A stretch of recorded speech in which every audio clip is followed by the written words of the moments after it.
Hey, what's up, guys? Welcome to another episode of Draw and Talk. It's your boy, Tyler. Today we have an awesome freaking episode for you guys. I got an awesome panel of creators. We're going to be talking about the entitlement of creators, and we're also going to be playing with you guys just to stop the drama and just make freaking comments. So without further ado, let's get the show on the road. Let's hit the music. Draw and Talk.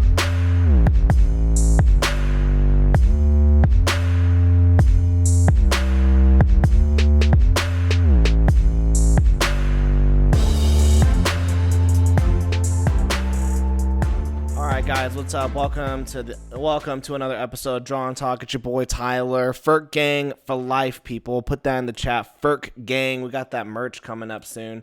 Guys, we're just gonna get to it. We're actually gonna be drawing and talking.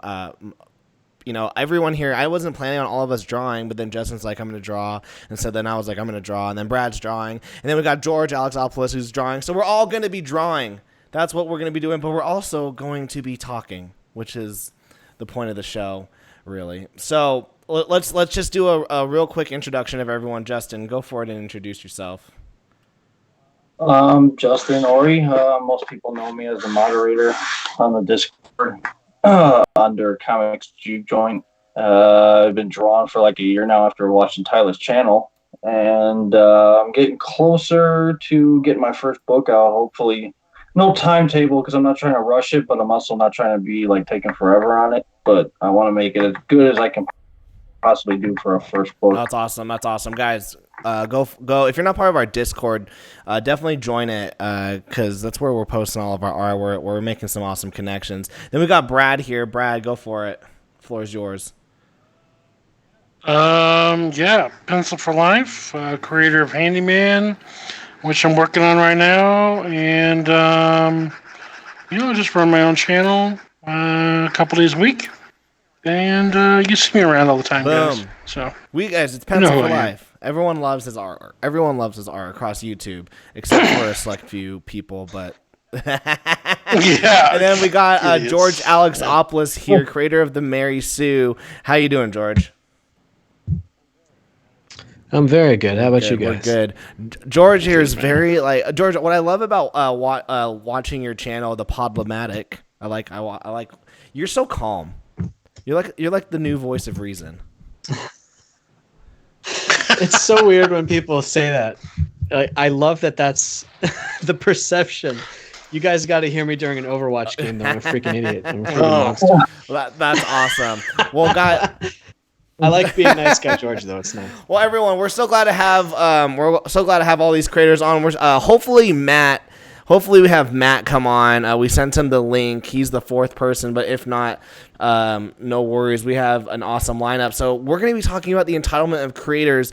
This is because and while everyone's drawing, I'm also going to be drawing. I'm going to be drawing Ronald McDonald, but like super evil. I'm drawing Ronald McDonald. Thematically. Of all the things Ronald you could be drawing. Yeah. Yes, so guys, why? We brought him like Punisher or something. Throwing like the Hamburglar. So there's been a lot of drama on the Twitter.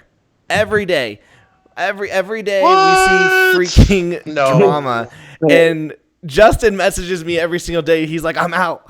I'm leaving Twitter. I'm leaving. I'm leaving. I try to be like George. Like, I don't try to get too involved and say too much stuff, but just like going through the feeds and seeing everybody reposting stuff. It's like, I didn't ask to see this like every single 5 minutes on here. It's like, God. It's annoying. You know? It's like even people who I respect, I want to unfollow because I'm so sick of it. Yep. Oh, yeah. It's sad. It's like, what is it? Don't meet your heroes? It's the same thing on Twitter. Don't follow your heroes. Don't follow your heroes on Twitter. So, yeah, guys, those who are in the chat, if you've been seeing some drama, let us know. We'll talk about it. Ask us some questions. Real quick, shout out to Arno Lopez, 656 Comics, Wes Nadell in the house, as well as Cub Wiz, Ichthus, and Chewy KJ, Zach's art channel, Brian Ball, and Wasaid, and SVA Music Media. We have an awesome panel here, guys. We have awesome people watching it. If you are watching it and are like, yo, people need to be watching this. Maybe share it onto your social medias, and remember to smash that like button. And we got Brandon in the house saying, "What up, guys?" So this drama, you know, I think, and Justin and I were talking about this. I think a lot of it comes out of possibly jealousy. Oh, some totally. Yeah. Let's crack into that, guys. While I move my camera so y'all can see what I'm drawing. Yeah, I don't know if it's jealousy of creators themselves. Sometimes it's jealousy of fans who can't draw. And want to draw. But yeah, I think jealousy's a thing. They see money being made. That's the thing, though. It's the money. They want to make it. They want to hitch in as somebody who's making a lot of money, and then they feel like when they don't get like put under their wing, sort of say, it's like, well, screw you then. It's like, well, and a lot of these times, like we talked about it, with Ethan. The guy's been in the industry for 25 years before all this started. Oh, yeah, totally. So he's got skill. You can't deny exactly. it. Yeah. So then you have people that are coming out of the woodwork trying to make their first book being like, you're not giving me the time of day. And it's like, how many people he must be dealing with that message him about that? Tons, dude. Yeah. So I'm glad that Justin brought up that point, because the elephant of the room is literally the fact that a lot of this drama is coming from the fact that people want to get onto Ethan's stream because, dude, yeah, he's got what 2,000-3,000 viewers a show for some of it. Who doesn't want to be in front of that and try to make some money? Yeah, we understand that, but yeah, if you think you got a right to be on a show, you don't. You totally don't. Yeah, there's plenty of creators that have done it on their own without having. But even before Ethan started all this stuff, so it's like just if you get on, great. But if you don't, just keep pushing. George, what do you think about all this? I came in sort of a weird direction because I got. Like the night that all the things went down for me, I got invited on immediately, and I didn't know that it was like a big. I knew how many people were on his channel, so I was nervous and such. I get invited, I start telling everyone my story, and then there was a sort of weird. I realized I just slipped in through the back door. There's all these people that wanted to be on his show, and then I was like, oh, I have to go through all these other people before I would ever show up again next time. And then I got invited back once more, and then there were so many people on the stream. Dude, that I was on that even one get with a you. chance. I'm not gonna. Right, I don't feel right interrupting people to speak. So I wouldn't want to be on again. You know what I mean? But I can understand the value of advertising your project. If you get 5 minutes to advertise, that's a huge audience to talk to. Totally is, dude. Totally. You gotta have the right personality for it, though. I went to school for radio, and it's like every time I listen to the live streams and I hear people talking over each other, I just, as a producer that I did, I want to strangle people. And then you hear people go dead air for 30 seconds. It's like, somebody talk! It's like, what the hell's going on? But same thing. I agree, with what George said, because I was on that stream that night, and I was just like, geez, there's too many people. Why are we all here? We're talking about something that I didn't know we were talking about. Why am I here? But you know what? And then I remember you were on there at the end, George, afterwards, and some of the creators were like, hey, if you guys want to talk, you need to speak up, you need to do this. And it was more like they were, I don't know, George, I felt like this, and maybe you didn't, but I felt like they were saying you have to do all these things to get into Ethan's grace, as if he's royalty and as if I have to be subject to him to be successful. Oh, dude, we both got told that on Antonio. By Antonio, remember that? Oh, I do remember that, and I wasn't gonna bring that up, but you can bring it up. No, it's fine, dude. We both got told that on the first night of the stream when all hell broke loose for us. If you fuck over one group, you're not gonna get invited onto the stream. Blah blah blah. I'm like, dude, it's Ethan's call. It's up to him. I'll do my own thing. I was grateful to have the invite to go on, but unfortunately I couldn't go on. George, do you find there's a lot of people who are out here trying to play goody two shoes in order to get onto like people's streams like Ethan's, even though they know that probably what they're doing is not morally right. I don't know. Well, yeah, morals is one way to phrase it. It's really kind of the Wild West out here, and what really happens is somebody like Ethan is so busy that I'm sure he has to delegate things like, hey, can you like screen certain creators to see if they're interesting, to see what they have to say? Maybe the smaller guys can have, oh, George comes out of nowhere. Have him on your channel and see if he's interesting. And if he is, maybe I'll have him on mine. I can see how there can be a screening process in place. And then, some people maybe get big heads and they start thinking like, well, in order to get to Ethan, you have to go through me. And, there's these questions of like, if you think of like a hierarchy of you have to get through this guy, you have to get through these people, they have to give you the green light. And there's a lot of questions of, I don't know what the word is exactly, but it's sort of like, I don't know, like lieutenants or something, even though Ethan's, of course, has said, he isn't represented by anybody. And I understand that. But there is a sort of, I've noticed a pattern of people who maybe get big heads start to think like, what I say goes. And if you don't please me, I'm certainly not going to pass you along to Big Daddy. And as an indie creator, the whole point of this is like, I don't need to go through other people. I just need to have an audience. And it's this weird little game of like the Black Knight in Monty Python. And it's like, okay, well, I guess I'll just go around you then, because I don't have to cross this bridge. There are other bridges I can cross to get to where I need to go. It's so true, and I think that's my biggest qualm with some of these creators that I see on Twitter is they're so butthurt. They're just so angry that, because maybe their Indiegogo wasn't able to get seen by these people they consider influential, or, at the end of the day, like, what do you make? Like, at the end of the day, what are you making comics for? Like, even though I'm making comics regardless of the money. I'm doing it because it's fun. I really enjoy it. It's therapeutic for me. And honestly, like, this is like, it's like the best part of my day when I get to draw and make comics. And yeah, I felt like once this big, like, Indiegogo surge happened, all these people saw just the money. They, like, all these, like, quote unquote new creators just came in for the money, and then they got angry that they weren't able to make said money, and now they're like fighting. Well, you know what it was like when it first kicked off. Like it did open a whole new doorway for indie creators. Mm-hmm, so like totally money, that's something that had never been done before. So like at the initial start of it, it was like, holy crap, like, look what can be done. If you build an audience this way, da da da da. And then I think I actually said to you, Tyler, like a while ago, I was like, it was the whole, people were saying this about Comicsgate or that about Comicsgate, and I said, there's no creator, there's no hierarchy, there's nobody that each creator really has to answer to at that time, because Ethan kept saying, I'm nobody's boss, I'm nobody's this. And I said, it's going to run into a problem because so many people that are just going to say that we're this are going to represent something and do something that other people that are under the same label don't like. And it's just going to create a whole thing. And that's exactly what's kind of happened. So, I mean, Ethan did take leadership, but it kind of felt like he did it a little too late. And now he's got to try to like patch it all together.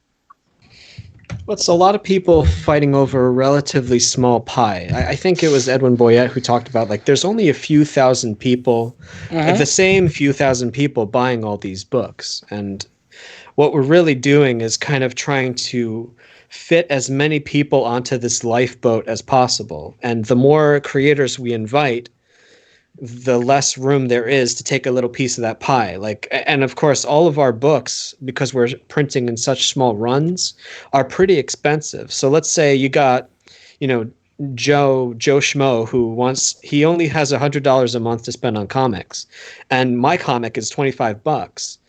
That's how many other creators have a campaign running that are also competing for that same $25?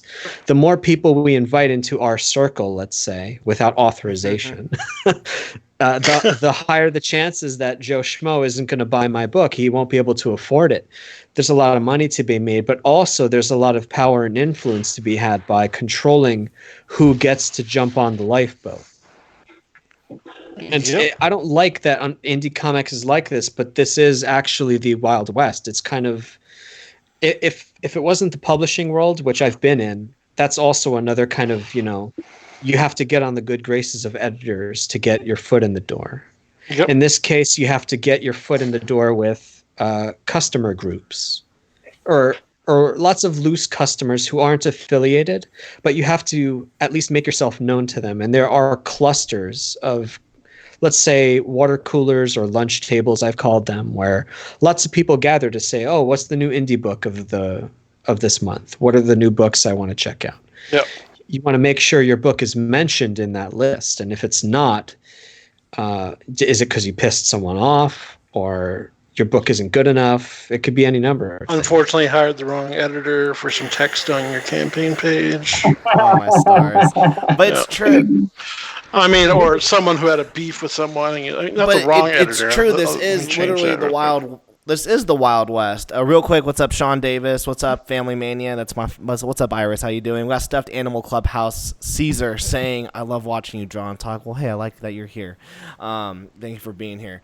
But really, it's like what it's true. The more creators that come in, the less of the pie that's able to share.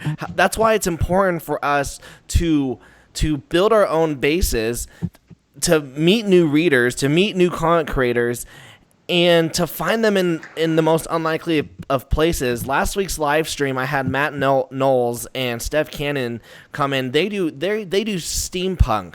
Their comic series is a steampunk comic. So besides going to Comic Cons, they go to steampunk festivals where they're the only ones who are making comics. And then all the steampunk people are like, hey, is this a steampunk comic? I love steampunk, so I'm going to buy this comic. And they're trying to build their fan base outside of just comic book fandom. You have to. Yeah, you have to. It's funny that, was a sketch I'm doing, the Demogorgon, it was done by an artist called Jason Muir. And they do a book, they're local guys, they do a book called Voracious, but in the back of each issue, Marcus sounds like a chef. It's per se is a food guy, so he puts a recipe in there that's supposed to be a part of the dinosaur book. But they've gone to this meat place in Chicago to a couple times to promote their book, and they've had huge turnouts for a meat shop. That's what it's just finding creative ways. That's cool. To market yourself. That's really what it is. A lot of creators are relying on others. Yeah, you gotta get out of that comic bubble and go see people who you normally wouldn't think to read a comic book and be like, this is what a comic book does. It's not just superhero stuff. Yeah. Well, the other thing you can do is that there's a lot of resources that are around. So, there's in the CG world, you have things like Fanspeak. You have, things like Drawn and Quartered if you're an artist to show off your drawing skills, and then you can win your way onto a pro seat and meet people, so you can network and get yourself to do that. You got to work at that, though. You can't just say, hey, look, here's my book, and just kind of walk your way in. Yeah. It just doesn't work that way. Looking at anything, you can't. Again, it's the whole thing about entitlement. You can't just because you're a good artist, you're a good artist, but you've never done a book before. You can't just expect everybody to just cater to you because you can draw or whatever. Damn it, Justin! Buy my book. He's like, I already did. I can't buy it again. You could. So outside of CG, because I don't consider myself CG. Yeah, I don't either. I never did. I don't want to hitch my name to any kind of we're label. free spirits here. I'm Ferk Gang. I'm the high priest of this Ferk Gang cult we have here on Draw and Talk. Merch coming soon. I'm telling you, I'm not buying any other clothes unless I make them personally. So with that, Use Entitlement like a paper bag next week.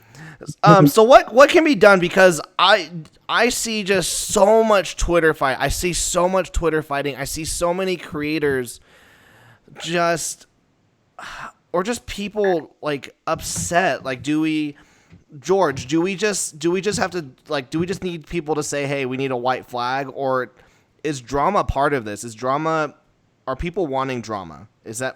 Are people wanting drama? It's sort of chicken or the egg thing. Drama is one of the things that helps creators grow the most. I've looked at the past year, all of 2019 for me.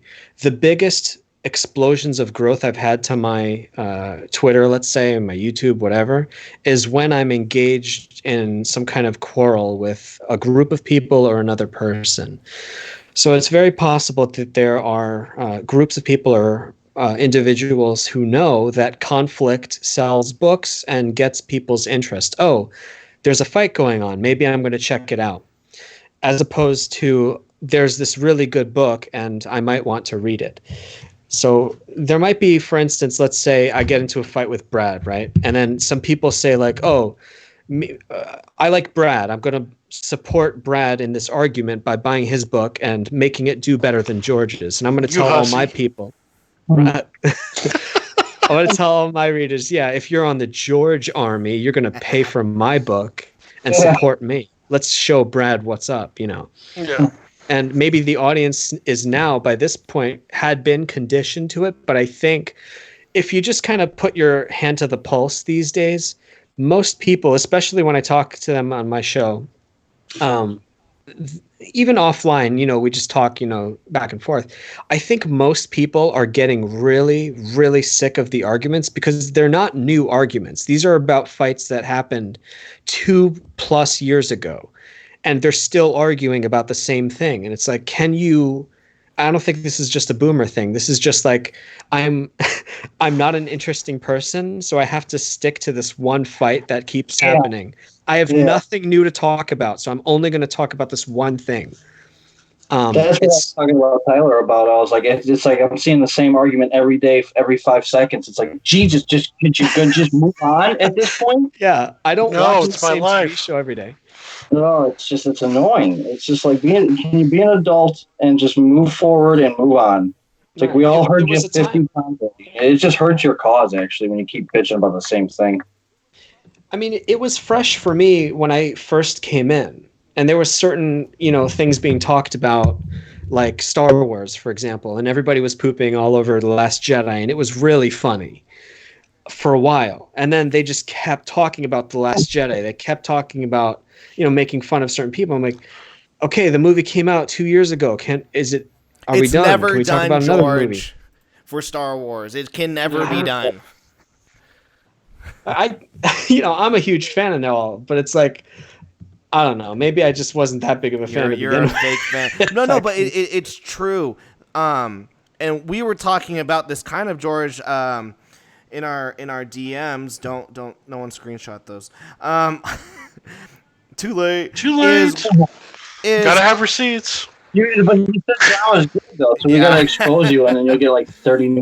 One thing that I don't like, and I mean, yeah, we're talking about this right now, but I mean, my channel isn't filled with it, and we're talking about this because we need to help. I hope people who watch this are just like, okay, I need to calm the crap down. Is that ultimately drama is not gonna save you. Drama is not going to make you last because at some point you can tell. I'll use an example. So I used to be like a huge Ben Shapiro fan. Literally every morning I listened to his hour podcast. I got fired up. I was like, I'm ready to go to war. And I was a journalism major, so it was great because when my liberal student friends would come at me and they go, well, Tyler, blah, blah, blah, I'd be like, well, you know what? And I'd just pull out all the facts that Ben Shapiro had given me that morning. And it got to a point where I was like, you know what? How much more complaining can I do? How often do I need to start looking at things and being like, does this offend me? Like, it came to one point where there was an episode of his podcast where I could tell he was just really trying to stretch the drama. he said something, and I was like, that's not really a big deal. But he was like, can you believe they said that? And I'm like, it's not a big deal. But like they're trying to outrage everyone. Yeah, this outrage culture right now is driving everything at the moment, and unfortunately, people buy into it. It's burning itself out, though. I think I'm seeing signs of it in places like that. If people are starting to get sick of it, and like all forms of it, doesn't even have to be comics, just any kind of drama. And in general, people are just getting tired of the whole blame this, blame that, blame this, and like I don't think it can sustain for too long. You don't think so? Well, think about it in. I don't think it could. I really don't. I'm one of those half glasses half full type of people. So I try to be optimistic. What do you think about it? I could be wrong, but I don't know. I think it's a case of contrast, actually. So, gosh, why are you so smart? Like you just said that sentence, and I'm like, contrast. What do you mean by that? I reject your compliment. I'm just a schmutz. I'm just nobody. But exactly. we're even schmutz. I'm like, that's a big word. Okay. So, all right, we're drawing, and color theory tells us that you want to use complementary colors to make things stand out. So if I have a scene with lots of green, anything that's red is going to stand out, right? So if I'm doing a painting, I want to have my characters or something that I want to stand out be red. It's just a contrast thing. So maybe in this world of noise, there's a million creators who are always making noise. Oh, read my book, read my book. Nobody can pay attention to any one creator. But maybe, oh, wait, this creator is in a fight with somebody. He's being attacked by SJWs. He's different. He is standing out. He has high contrast compared to the rest of the group. Mm-hmm. So really, it's a question of who are you surrounded by, and do you stand out from the people you are surrounded by? And maybe that's all this outrage marketing is. And the ironic thing is, by being people who say, let's stop the fighting, let's mellow out, we are now the people who stand out. By saying we don't want to engage in fighting, maybe that's what the zeitgeist is saying. We're sick of the fighting. Let's look for creators who aren't fighting. Yep. So in a weird way, we're standing out now.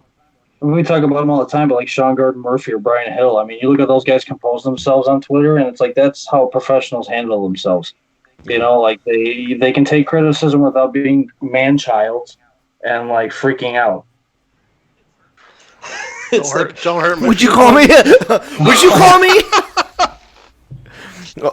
Buy my book. Buy my book. And I also think that I just see, and who was I talking with? I think I was talking with you, Justin. A lot of these creators who are the ones who are constantly complaining, who are constantly putting out all this drama. I have yet to see a book from them. Yeah. Like, I'm just gonna call shots right now, and this, I'm gonna shoot some shots. Yep. I'm gonna shoot some shots. This is just from Tyler, and this doesn't reflect any of the other people on the stream who are here. But every one of Ethan's pals who are on those live streams, those huge panels of just like of creators, besides John Malin, no one else has put a book out yet. It's been a year. Their books are 60 pages. Brand is still going. Critias left, but still, his Detective Dead's still going. Ethan's book never gonna get finished. It is finished, but they got the come proof. on, you do 5 Indiegogos before you even release one product. You have Meyer, he's done what? I think that I'm going to play devil's advocate, for a second. No, let's do that. That is, a little bit shady, a little 5, but if people want to still pay, why not do it? Well, yeah. I mean, yeah, some of it's reprinted Vampirilla, some of it's another version or another cover of the book, but if that's he can get away with that and his audience is letting him do that, why not? Because Brad, it's what? Because we don't like it? It's entitlement. No, who's entitlement? Ours I guess or his? It's not putting the customer first, Joking. and he knows that he doesn't have to. Well, because they expect a certain way for him to act and Yeah. maintain, and so he's giving them It's what true. they I want. feel like though Cyberfrog at this point isn't even a book that people think is going to be good or care about.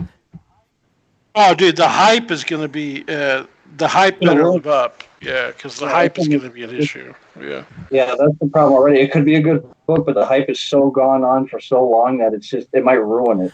Real quick though, Comic So Book it's Bob like says Detective Dead is 120 plus pages, so I will give Critias a pass. Critias a pass. But okay, which is fine. But I know Brand is only like 48 pages. I know I mean, I look at someone like Doug TenNapel who will put out by the end of the year 2 amazingly beautiful hardbacks, and if you count his making ofs, 4 beautiful hardbacks. He's a workaholic. And there was a clip of him saying stuff where he said he's more of a comic book creator than Ethan. Everyone's like, "Oh, Doug!" Like, did any of you guys see that clip? Yeah, oh yeah, And I watched it. and not to say that like more pages is the comic creator I'm more of a comic creator, but what he said was he says I'm making comics to make comics because he loves the medium, and then he said Ethan makes comics because of the money, and I think a lot of the creators who popped out within the last year came in to make comics because they saw the money. Yep. Is that rude of me? Is that rude of me to say? I've always wanted. It's fair. I've always wanted to make comics. I got told many, many times. I've got denial letters from Image and things like that. No, you're not good enough. I remember one guy. I don't want to say his name right now, but he used to work for Marvel. He was a online friend of mine. He still is. And I don't want to talk bad about him, but he suffered a stroke. But he told me, "Yeah, you'll never get into mainstream comics. You're going to be indie only forever." And I'm like, "Oh, dude, thanks, man. You are my hero." So I got told, no a ton, dude. I mean, so when I saw this, the movement, I was like, "Oh, now's my chance to make." But you'd already been doing it. That's the thing. And I know that you've already been doing it because I was in the comic book shop with you as you were showing me how to freaking do this really weird blue sketch thing that I couldn't figure it out. And I was like, you know what? F it, Brad. If Brad was Mr. Miyagi, I was a really bad Daniel. Okay, dude. So, but perfect. and I don't know. I just felt like there was just a lot of, I just felt like there was a lot of people who came in because they saw an opportunity, but they weren't really creators. I mean, I've been making comics for like 4 years. I know George has been making comics for a while. I know Justin came in comics before the whole Comicsgate thing.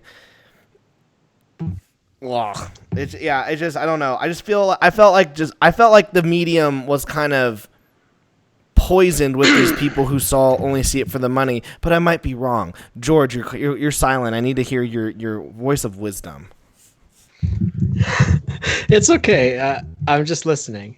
You might not be wrong. It's hard without going into a case by case basis, which and that's a rough thing to do. I don't want to do that to people, especially people who just want to make a living. But I'm also thinking, like we were talking about, we're all fighting over a fairly small pie right now, and what we really need to do is to bring in as many interested customers as possible, including ourselves. Yeah, the stupid infighting's got to stop so you can bring customers in. Like, it's fine if people want to make books and it doesn't matter what the book is. Like, if my product is I'm under attack all the time, so please buy my book to support me, I guess that's if someone sees that as a product that they want to buy, like pity. Are we talking about Tug? I'm not talking about anybody in specific. But I'm trying to say, like, for instance, like, I'm getting into fights with people all the time, and all I'm doing is provoking attacks, so that it looks like that's my marketing thing. It doesn't matter what the book is about. I don't have any experience, and I'm not a proven creator. I've never made anything in my life that anyone can look at my library and see if they like my stuff, they want to buy my book or anything. Yeah, I get you. I don't get it. Like, as a customer, I wouldn't look at that book and say, oh, that's something I need to have in my library. The only reason I would buy that kind of book is I feel sorry for this creator. But that can only go so far. I only have so many dollars to spend, and I'd rather buy personally as a customer. No, I don't it's think I'm true. the only one. I only want to buy books that I want to read. I'm not seeing a lot of books that I want to read. No, it's true. Real quick, Ichthus says, I don't know what their mindset is with making money off of comics. Kevin Eastman knew that making comics is like staying home with your parents for life before Teenage Mutant Ninja Turtles was made. Yeah, this is not a.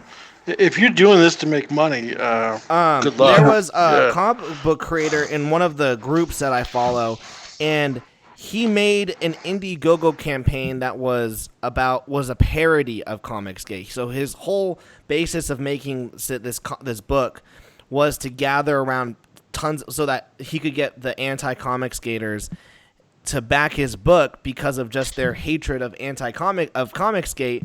And it went on for like a Jeez. while, and he had like 2 backers, and he posts on the group saying like, what the heck, what did I do wrong? I thought we all wanted this, and I thought we all hated Comicsgate, and I like went in there and I was like, listen, regardless, just because people hate Comicsgate doesn't mean they're going to put their dollars towards this. I'm not going to back your book with the limited amount of money I have just because I'm like, oh yeah, I hate that group, I'm going to back this. I'm like, no, I'm going to back a project that I want to put on my bookshelf and actually read. Yeah. Well, there he goes. I don't, it's like he's thinking that I'm going to hitch my wagon to this train, and people hate it so much that they're going to want to get these guys. But it's like, dude, people don't. People want to buy them. Like with me, I don't give a shit. Like I haven't seen a single comics person, whether it be anti-comics or whatever, that's leading like a group of people that are like killing people in mobs. So until that happens, I'm going to let their art speak to me and decide that factor as to be if I'm going to back that book or not. If I like something and I think it looks good, I'm going to back it. I could give a shit otherwise. Like the culture war can't keep going. Like maybe 2020, we're going to see a spike of drama Because again. of the election. So left versus right. Oh yeah, we will.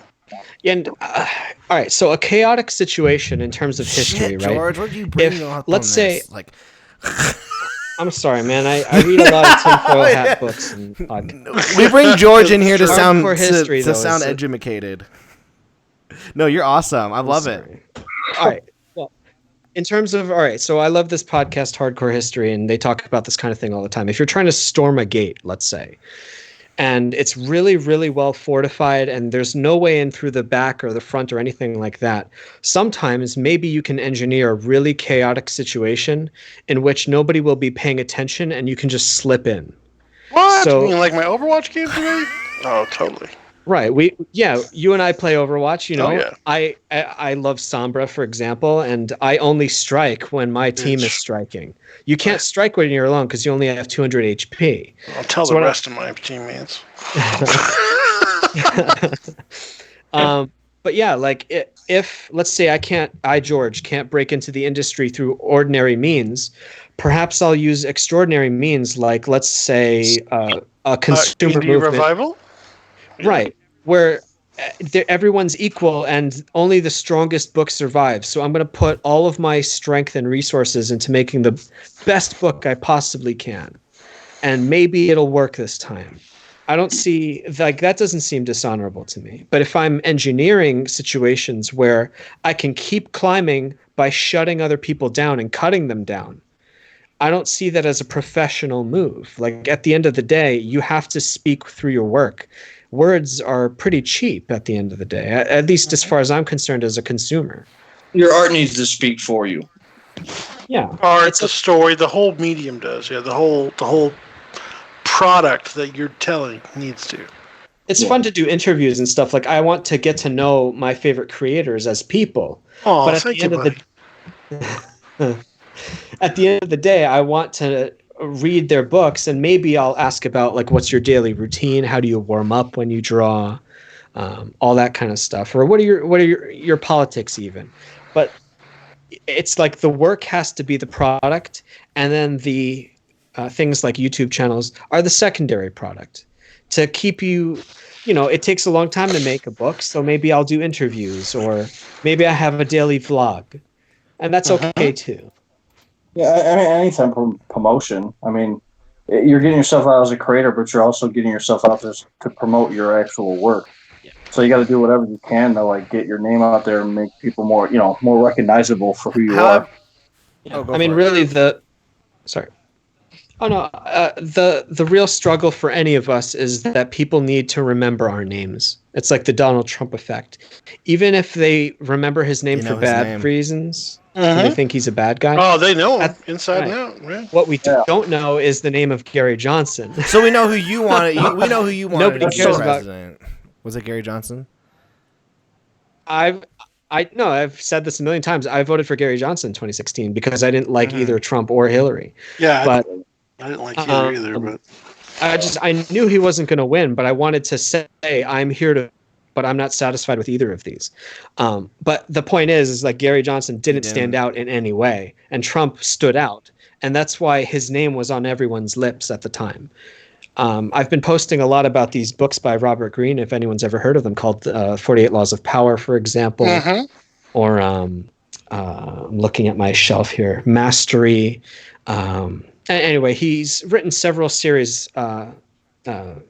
I'm trying to think of other titles, but all he tries to say in these books, and they're pretty like dark books if you're in the business world. It's all about backstabbing and secrecy and stuff.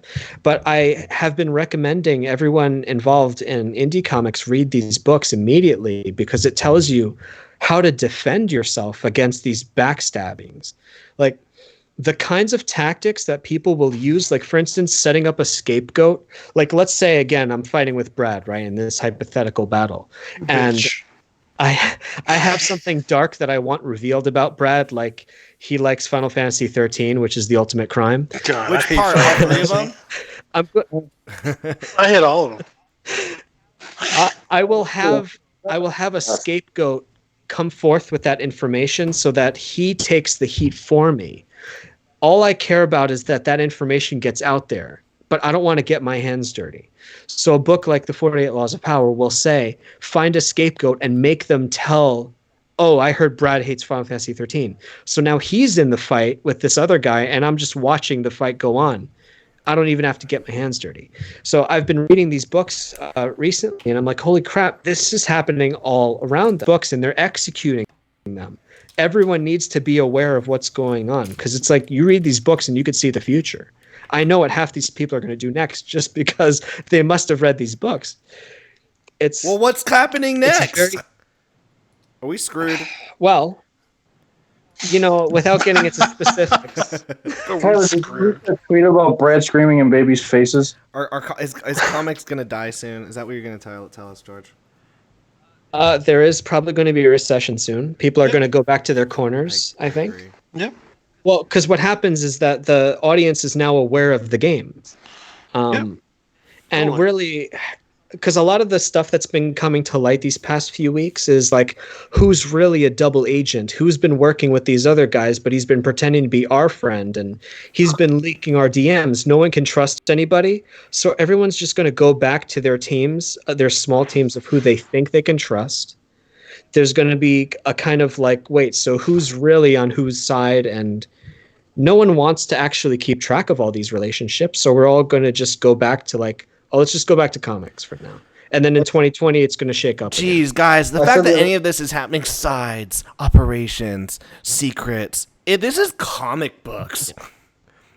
That was my tweet the other day. Remember, I was like, there's people that are trying to destroy each other's lives over, wait for it, comic books. I was like, trying to like destroy their entire lives and livelihoods. We're going undercover so that we can comic books. It's like, chill. Comic books are our hobby. Like, it's my vocation, I would even say. Comics and games, I love both of them equally. Yeah.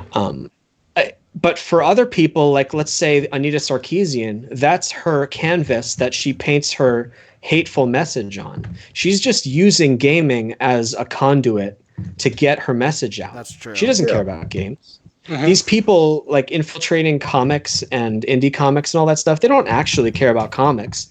They're just using it to spread their message and make a few bucks and get some influence. They're going to be gone in a few years. Like if you look at their library, half the people, like I'm not going to name names again, but like we talked about what's their library of work like. What are their actual favorite comics? Like if you try to talk about favorite comic series or games, like they don't read comics. They haven't read comics in decades. Yeah, they haven't made comics.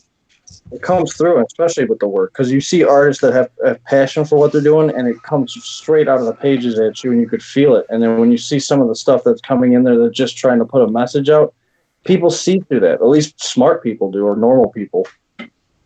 Well, it's a low resolution problem. Like no one has time to really scrutinize every last creator.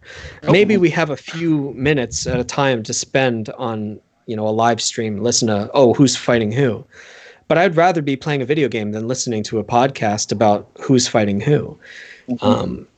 So we only have time to look at these things in really low res as drive-by customers. Oh, this guy needs my help. Okay, I'll throw him a few bucks. Because he seems like a nice guy. But if you really scrutinize each individual creator, you can't do it. It's exhausting. It's true. No, you burn yourself out. Yeah, there's no way to. No. And that's how they take advantage. Yeah. That's how I got told, you should know who you're dealing with all the time. Like, dude, I don't know. Or I get recommendations from people. Brad, were you ever given this line? Let us do the thinking for you? Similar, You should have asked us. We would have told you. Get type the thing. F out of here. I'm like, screw you. Yeah. Get that. Yeah, dude. That's a bunch of bullshit. But it's happening. It's happening, and I think you have people. And guys, we're just talking about CG people, even though I don't think any of us really identify CG, but because we're on Twitter and because a lot of the people that we do, and CG, I don't think is really a thing anymore. I know it's a label, but I think a lot of people are just like, okay, like let's just make comics at this point. At least the people I talk to. But you have people like Edwin, who you can tell he's really taking a back seat on a lot of this stuff, because I think he's a little shook. I think he's kind of like, I think Edwin is very like, oh my gosh, like this is happening. Yeah. This happened right underneath us, and people got hurt. His family got hurt, and at some point, I'm sure he's a little like, man, like his stream that you tweeted it, George, where he was like, this stuff has been happening. He put that, and you could tell. I mean, I felt like he was a little shocked when he was talking. What do you think, George? It's the feeling of that shock of, oh crap, all the people I thought were my friends, I don't know who's my friend anymore. Yep. I've been talking to these people for years, and what if they've been using me this whole time? So it's especially powerful when a man like Edwin is brought to the point where he's shouting at a camera. Like, he seems like such a mellow guy. Yep. For him to start yelling like that, it's like, this is a really big deal. And then some people still have the gall to say like he's overreacting and he's going off the deep end or something. Like, this is not a man who is impulsive like me. Like, it's easy to provoke me. He can't be provoked that easily. He's so slow that some people think that he was on the inside of the other side. Mm-hmm. Like, some people we know are still mad at him because he didn't take action fast enough. Oh yeah. But that's a testament, I think, to his character. He is not going to just suddenly have an outburst. But what we're trying to say is when he finally did, it's like, no. He was given evidence and proof that is incontrovertible. And he's been posting stuff on his channel that, like, I'm listening to some, like, recordings and crap like that. It's really creepy stuff. Mm-hmm. I'm like, and he's disgusted also by all the, he calls them scams and what did he call them? Schemes. Schemes and scams. Schemes and scams. And I'm like, dude, yes, that is exactly what's been going on. And of course, like ever since I started, quarreling with some people, people have been telling me things behind the scenes, just rumors. But I'm like, holy crap, like this is the filthiest community I've ever been a part of. Like, and it's just rumor. I don't actually know anything. I'm just people for some reason trust me with certain information. I'm like, I don't believe anyone off face value. I always look at both sides of a story. But like all it really led to me, like at the end of the day, like when I left CG officially, even though I was gone, like back in March. I was just waiting for the time to come out. But like, I kept hearing stories, and I'm like, holy crap! I want nothing to do with these people. And I just kept hearing more and more stories that I can't repeat. But like, I'm like, no. This has nothing to do with comics. This is not my people. Where are my people? Where are your people, George? Individual. George, where are your people? I'm a Well, lone no, yeah, wolf. people are in it for the power. George, You know? It's George, so if creepy. people come after you, It's kind of strange I'll go how for they were trying to cuddle up to Ethan to, kind of control who gets on. It's kind of sickening, to be honest, because I'm like, I know there's people who don't like Ethan, and I understand. I see their point of views. I don't know how I feel about it yet, to be honest. But, he's working all day long on a book or promoting himself, doing the videos, starting another campaign, whatever it is, right? I think he surrounded himself with the wrong people. no, I don't you think know? that. All right, I do. That's fine. You don't have I to. don't think. We may Here's the never thing. know. This is why I don't think so. It's because I work a day job and I work 10 hours a day, and I'm still able to put out a book, put out books, and do YouTube. He's got all day to do everything. But I'm not gonna rant. That's not what I meant, Oh. though. I meant for like his moderators. Oh, gotcha. And, But yeah, I do agree. the people who are, you can't handle all the information. Like, who should we have on the show? Oh, Who that's should what you not mean. be That's we what have you on the mean. show? Oh, then yeah, he picked yeah. the. Well, So, I still think that he knew. that's fine. No. I'm not 100% convinced. Yeah, I think it's kind And of played like. that's okay. Yeah, I'm leaning towards a little bit with you, Brett. Like, it just seems like when it first started kicking off, like he seemed like really excited that there was this other medium that he could be able to do comics, and then it kind of just evolved into this other thing where it kept blowing up, and I think he just kind of was. And then I all think the he's losing connection there, or it's me. One of the two. You Is it with me? us, Justin? I think he's losing some connection. are you me? We can hear you me? now. No, I was just saying that like I was going a little bit towards what Brad, like it just blew up so quickly. And like I said, I remember times hearing him saying like he wasn't the leader, and I'm like, well, this is going to lead to an issue, because it's like you have the biggest like medium Yeah, so they're for gonna anybody look to get him. on. Yeah. Yeah, it's like it's going to fall to you, so you better assume the reins now and start. Like I said, like there needs to be a hierarchy. If they're going to create a Comicsgate label, there needs to be a hierarchy so they can weed out like the drama. Otherwise, it's just free reign for anybody who says that they're Comicsgate. However, one thing I take into account of is two creators. Is it? I don't even count. Is Edwin a creator? Does he? What like? I would say so. Does he create? Yeah. But you have people like.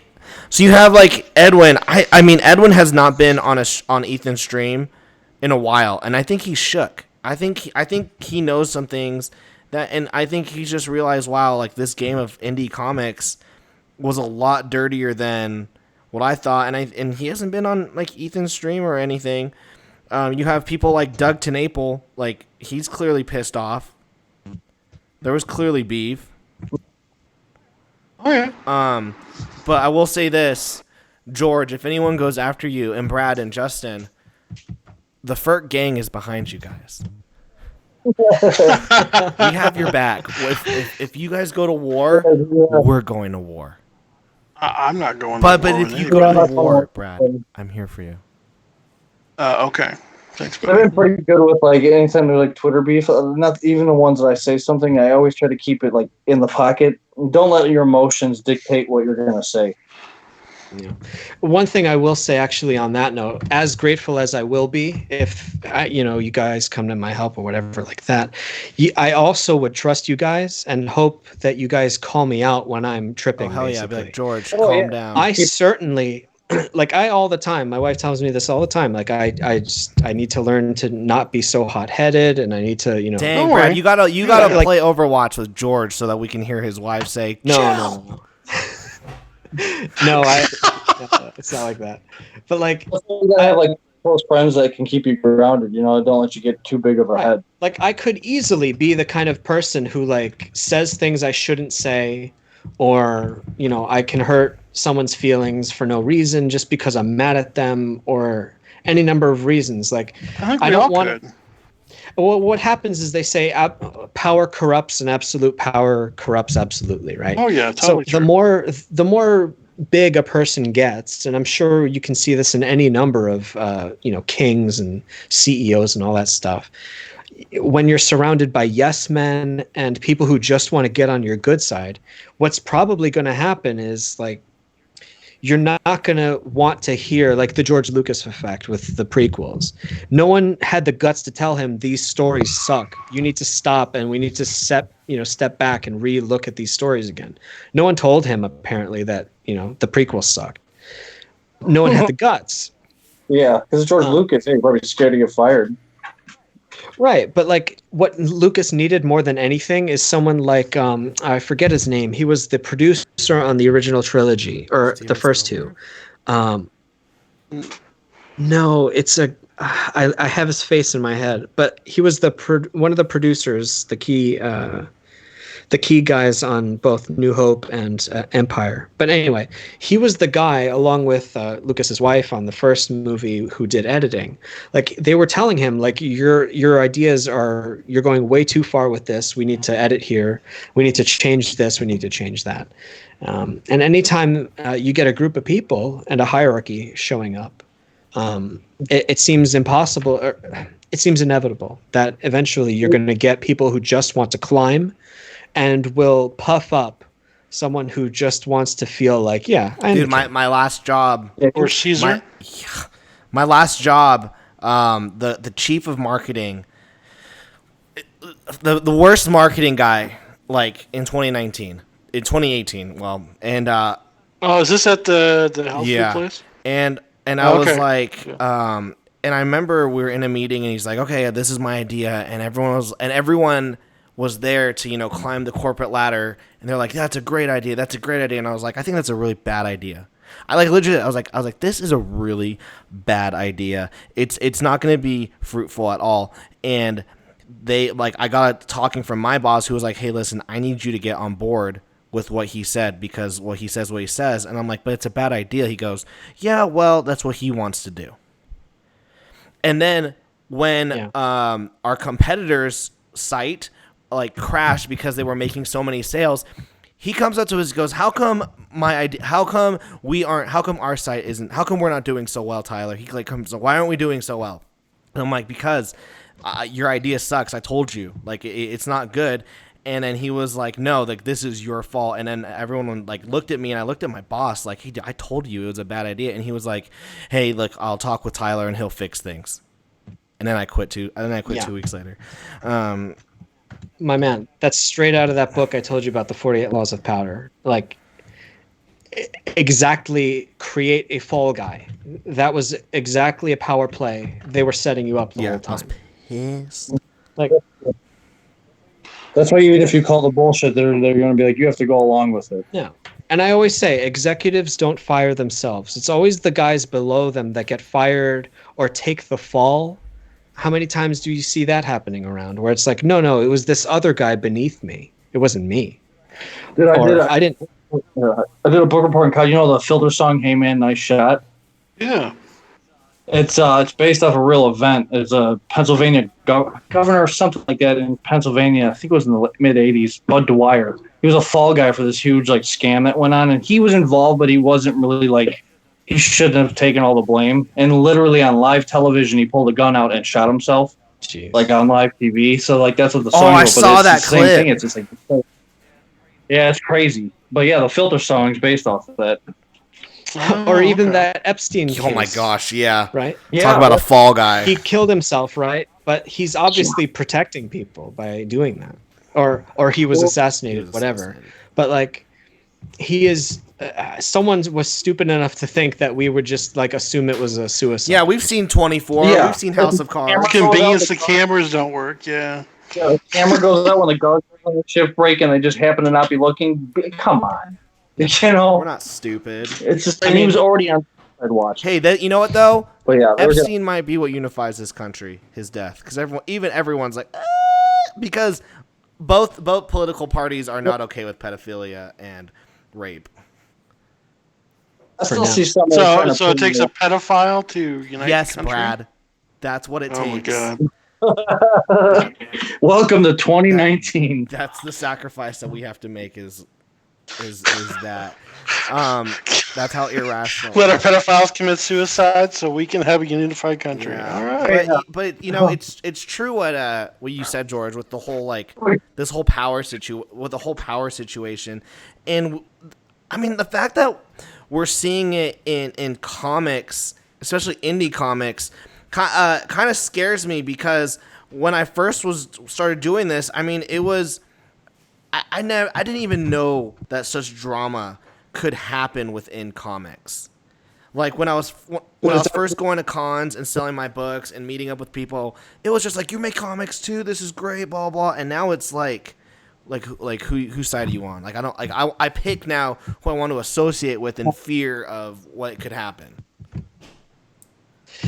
It's, I think, inevitable. Anywhere that there's money to be made and influence to be gained, you're going to have groups of people who are picking sides and making collectives and saying, I can't do very much as a solo person, but let's team up and let's, for instance, share our audience. Like, I'll plug your stuff, you plug my stuff. And that's not in itself a bad thing. We're just bringing more things to the customers that maybe they might want. But then we start saying, okay, well, we're going to now make sure that this other person can't sell their stuff. We're going to spread rumors about him. We're going to screenshot their tweets. We're going to start spreading rumors, whatever. Oh, receipts. Everybody needs receipts. Right. I've been calling that, in gaming terms, that's called nerfing. And instead of buffing ourselves and buffing our friends and buffing the industry so that there's a bigger pie for everyone to share, we're instead cutting people down and nerfing them and saying, no, we're not going to allow certain people in and their potential massive audience that they can bring into this. It's more important to control the whole industry. Yeah, and that's where you need somebody harder above that just be like, okay, we're not going to do that, you know? It's like not get involved with all that stupid shit and try to defame somebody else. Why don't you just let their art get out there and let that speak for it and let the audience decide? Agreed. Yeah, I mean, all we're really doing as indie creators is... Sorry. No, I was saying that was Comicsgate's whole thing. Is like, let the audience, you know, give the audience what they want. And they don't want a bunch of bickering and fighting and like this guy did this and this guy did that. It's like, that's not why Comicsgate in of itself got started. It was a customer revolt, you know, about all the bullshit that was going on. And now in and of itself has become a bunch of drama and bullshit. Mm-hmm. It really just became a game of King of the Hill. Yep. Even the people who originated Comicsgate aren't even a part of it anymore. They got booted. They either booted themselves. Yeah, they left. Yep. So it's this giant. You know? But that tells you how important symbols are. Symbols are really, like I was talking about, low resolution renderings of like thoughts and memes and stuff. A symbol, an icon, is a thing that it's like a compressed zip file. When you uncompress it, there's like all these ideas behind it. So if I say the word Comicsgate to you, it means so many things, but it's packaged in this one little symbol. And then if you can, for example, become the king of the hill or several kings of the hill in the word Comicsgate, whether or not it originated with you, well, now you get to decide what that symbol means. And all the people who are with you along this ride, we are all going to decide. But then you end up with infighting with, like, say you got the Catholics versus the Protestants. The Protestants or the Reformers wanted to break off from Catholicism, and now we're both Christians, but now we couldn't be more separate in terms of our beliefs and our expressions of those beliefs, and we're going to fight, even though we're both Christians. So we are indie people, and those guys over there are also indie people, but they call themselves something different. Exactly. and we're gonna just fight, even though we love comics allegedly. Yeah. We express our love differently. Yeah, it's crazy. It's absolutely nuts. I also, everyone, I put in George's book in the chat, The Mary Sue. Go check it out. It's on Indiegogo right now. It's funded, so you're going to get the book no matter what. Go check it out. The artwork is freaking amazing. And because of George, I'm going to probably attempt to do some digital painting this week on Clip Studio, but George did not fare well with Clip Studio painting, if you read his Twitter rant. I've been getting used to it. You just gotta play around with it. Yeah, I realized that the software does a lot of the work for you. Like if you pick the paintbrush tool, you can't. Let's say I have a slash of red paint, and then I pick the paintbrush tool, and then I pick white paint, and I make a slash on top of the red. It is mixing the white with the red in real time. And I wasn't realizing that. I'm like, why isn't the white showing up? And I was getting really annoyed. So in Photoshop, it doesn't do that? It depends on the brush you're using in Photoshop. I use very rudimentary brushes that suck. But then I also discovered that there's a brush, in addition to the pencil and brush tool, there's something called the mixer brush tool that actually does that. And I've never used it before, but I'm starting to use it. Yeah, it's all just playing around. Well, hey guys, I'm gonna wrap this up because I gotta shower. I just smell so bad. But wow, you got sweaty at the desk. What are you doing? I drew a bunch of hamburgers and I'm hungry. Look at this. So I drew Ronald McDonald and then I was like, okay, let me draw all of his hamburgers and fries and, you know.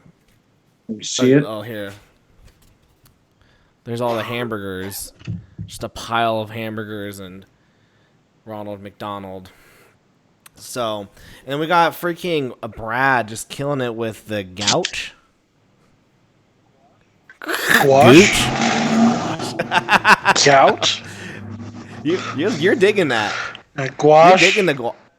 I am, actually. I'm liking the way the tones digging come it. out. And then Justin, what did you do? You did the Stranger Things. Dude, I'm digging that. Guys, Justin's art has improved. Like, Justin, when did we first start talking? Well, I think it was like a month ago I sent you the message that I first sent you. So it was about just a little over a year ago, really. For a little over a year, and like I remember your first drawing that you sent. It was that Green Lantern. Yeah. Well, that's why I did the comparison because, like, I saw it was like 1 year to the day, so I redid it. So I was like, man, I'm gonna do that every year. Like every year on that date, I'll do a Green Lantern picture just to see the progression. That looks so good. I've never seen Stranger Things, but that monster looks sick. Well, it's not all my work. Like I said, Jason did the pencils. I was just inking and coloring. That looks bomb. And then we got George here, and you're working on the Mary Sue as we speak. Yes, I am.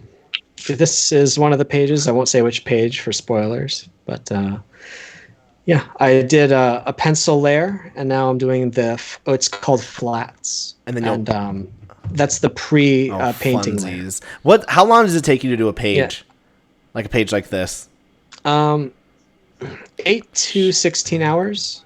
I've been trying to keep this particular series down to as close to 8 as possible, but I'm not sure how likely that's going to be. It's, I mean, the biggest problem with comics is you got to decide as an individual creator how much time do I have to spend. And really, that's just going to depend on how much, how do I put this? The current campaign has made a certain amount, let's say. And if it makes more, that doesn't affect the speed. It's going to come out real fast no matter what. It has to, because I can't make a living otherwise. So it's really, that's going to determine the speed. It's not like how perfect do I want this page or this panel to be. I don't have time to think like that. So I'm just going to blitz it as hard as I can. And hey, you know what though? Your blitz is beautiful though. You found a style that you can blitz and still make it look good. So I really dig it. So guys, go follow George. What's your Twitter handle? It is G Prime 85. Prime 85. Go follow him on Twitter. Yeah, and I got a channel here on YouTube as well where I do interviews with other creators.